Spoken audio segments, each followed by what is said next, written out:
What are we doing here? And where are we gonna go? It's like we just woke up one morning, and then it's welcome to the show.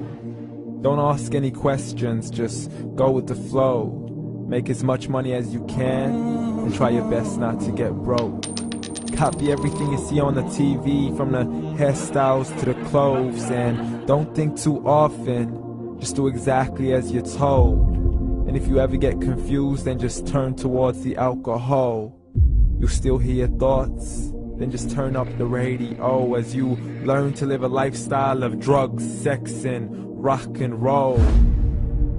But in all honesty, I just need to know, is there more to the cycle than growing and getting old? Living and dying just to leave behind a happy home and a whole lot of property that somebody else is going to own.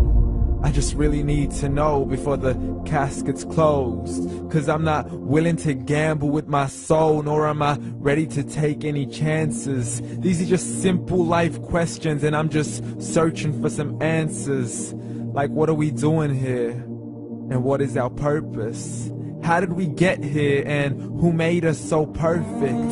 And what happens once we go, or is this world all really worth it? Questions we don't answer because apparently we don't really have to. There's no purpose to this life and our existence is merely natural. Then in that case, please let me ask you, did you create yourself, or was it somebody else who had fashioned you? 'Cause you're a being that's impeccable, faultless and unparalleled. You're a product of supreme intelligence, and I'm merely being rational. For there isn't a camera on this earth that can come close to the human eye, nor a computer that can compete alongside the human mind. And if the whole world was to come together, we wouldn't be able to create a single fly. So many signs, yet we still deny. As science tries to justify that all this could come from none, when it's a simple sum. 0 plus 0 plus 0 cannot possibly ever give you 1. So from where did all this order come?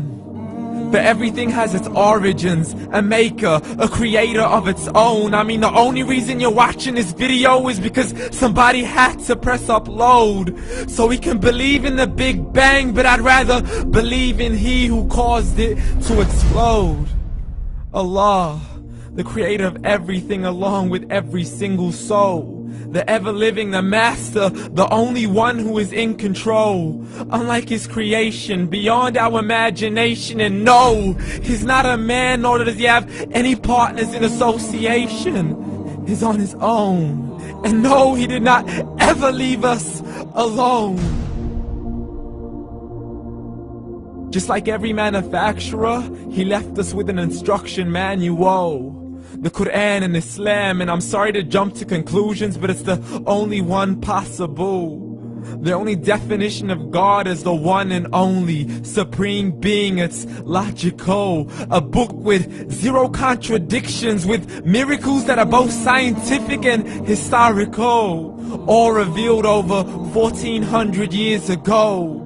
Like the detailed description of the human embryo. The descriptions of the human embryo in the Quran cannot be based on scientific knowledge in the 7th century. To the mountains as pegs holding firm the earth below, and the 2 seas that don't mix in a complete separate flow. To the planets in orbit, alternating night and day as they stay in flow. The expansion of the universe and the creation of everything from H2O.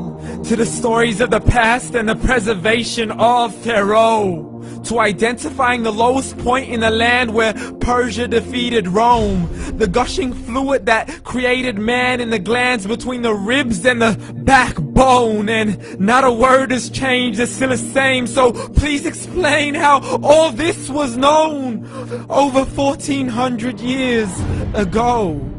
To a man who couldn't read or write, as he would recite whatever the angels spoke.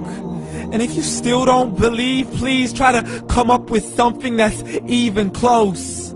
But you can't, so we took God as a mockery and his messengers as a joke. Muhammad could not read or write. How's somebody who can't read or write gonna start a religion? Dismiss his scriptures as legends and tales of the ancient folk, as we live life according to our whims, desires, and hopes. saying this life is the only home we will ever know. We will live then die, then simply turn to bones. YOLO! Correction, after the grass dies, the rain arrives and it regrows, and Allah promises to do the same thing to your very soul and bring you back from your very fingertips to your toes, as the all-seeing supreme being watches us so close, and we are surely being tested in our wealth, our health, and our self, and everything that we've been blessed with. So believe, for we will surely be resurrected and be brought back to our Lord and account for every single deed, as He hands us our books and orders us to read. From the bad to the good and everything in between. You yourself are sufficient for your own accountability, so don't be mad at me. You are the one who thought He wouldn't come back to me. I gave you a whole life long to search after me, but you were busy in all that which was temporary. So read, and glad tidings to all those who believed. And if you disbelieve, read. And don't let that day be the first day you find out what your life really means. Read.